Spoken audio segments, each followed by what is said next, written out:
Nobody's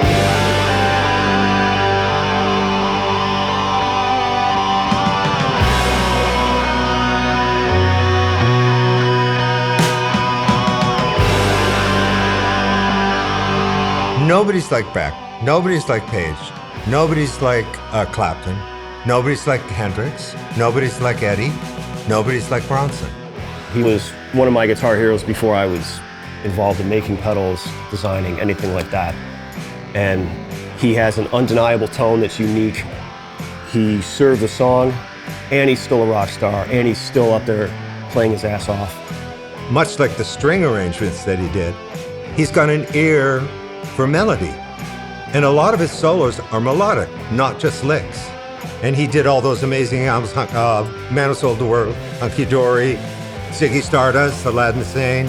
I saw something he said where he felt like when he was playing with Bowie, that Bowie was the rock star and he was the bricklayer on stage, just putting it down, kind of the rock and roll foundation for everything. And I think that was his contribution to just 70s rock and everybody that came after that. You know, all these guys that went on to make legendary records because of his input as Mick Ronson, and being just melodic and creative and, you know, just tasteful in what he did with the guitar.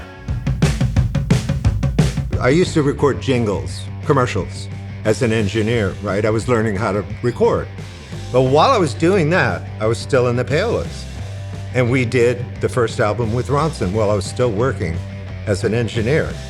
That changed my life because I came from engineering and mixing. You know, I knew that I had to go on to producing, but I really didn't understand it. And so what he taught me is basically the egoless kind of thing in him. Empathy for the musician. It doesn't matter what genre, it's about those key elements: feel, melody, structure, and what do you get, and performance. That's why he was big in my career. In my life, I would have never done any of this, half the stuff that I did if I didn't meet him. No way. Yeah, so Mick's original wah was a late 60s gen manufactured in Italy Crybaby wah pedal. Pretty stock, but back in that era, any component that's supposed to be a specific value is allowed to be within a 20% higher or lower of that value, right?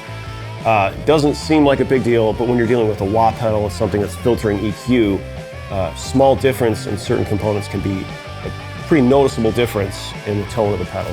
Mick's wah, those things all lined up in a beautiful way and created something just unique and specific to that pedal, and that made it have attributes that lended itself beautifully to what he did with it, which was like the parked wah tone, keeping it on all the time, you know, matching that with the fuzz. All those things just really matched up really well and created the Rono cocked wah tone. And explain cocking a wah-wah. You find a sweet spot in the sweep and you just hold it there. Usually I put tape on each side so it stays there. And you play the song.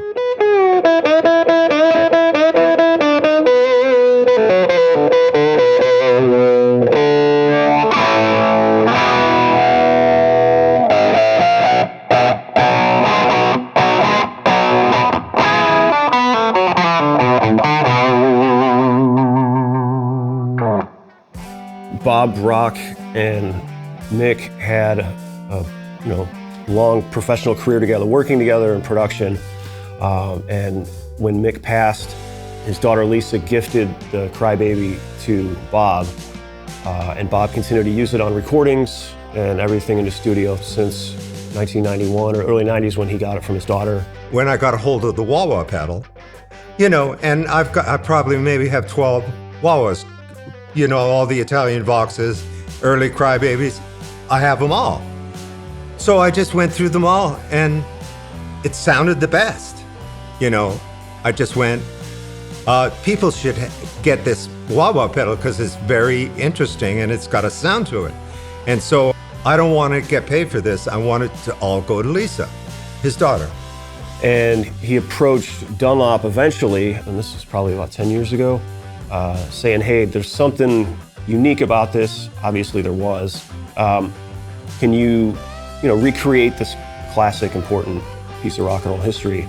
Fast forward to where we are now, and that's what Dunlop went through to figure out, okay, what's under the hood and why is this such a unique pedal, and how are we gonna hit this on the head and make it sound exactly the same.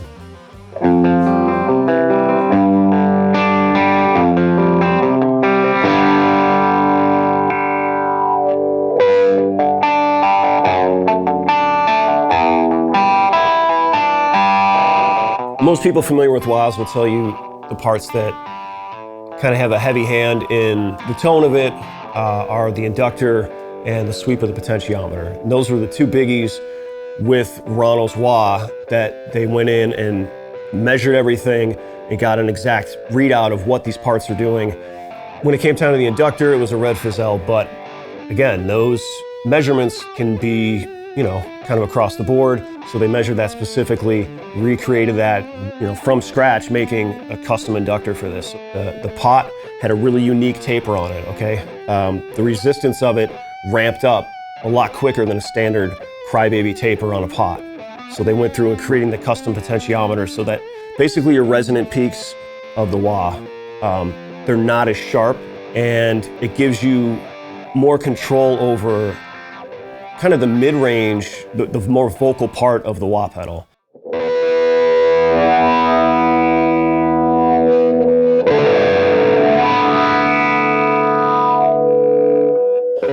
Another aspect of this is that those resonant peaks, especially in the lower part of the sweep, they're shifted a little bit higher in frequency. You're not getting really muffly low end. You're already quickly getting into like the sweet spot of that mid-range kind of cut that you would want from like a good wah pedal.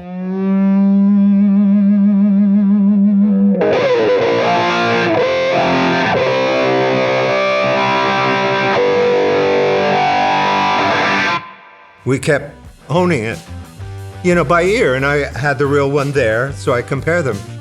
And through the prototypes, I think it was the fifth one, Jack, the technician, he went through the pedal again, and he noticed something different. They brought the tolerances tighter with the capacitors and resistors, and all the resistors are measured on the new version to be exact readouts of the ones that were in the original Mick Ronson Crybaby. So everything is literally as tight as you can get it to the original one, and this wasn't finished until Bob said, that's it. And when I got the prototype with that in it, it went, oh my God, that's it. And when you plug it in, it's undeniably that thing, like that's the tone. They nailed it on the head. It's all, beautifully wired to look like a vintage Crybaby. It's cast the same way, it's an aluminum shell, so every last detail with this thing is as accurate as possible to recreate what the pedal was physically and audibly. And thank God for Jimmy Dunlop and the job that you've done, because now I can take the new wah-wah everywhere in the world, and everybody in the world is going to get a chance to be Ronson.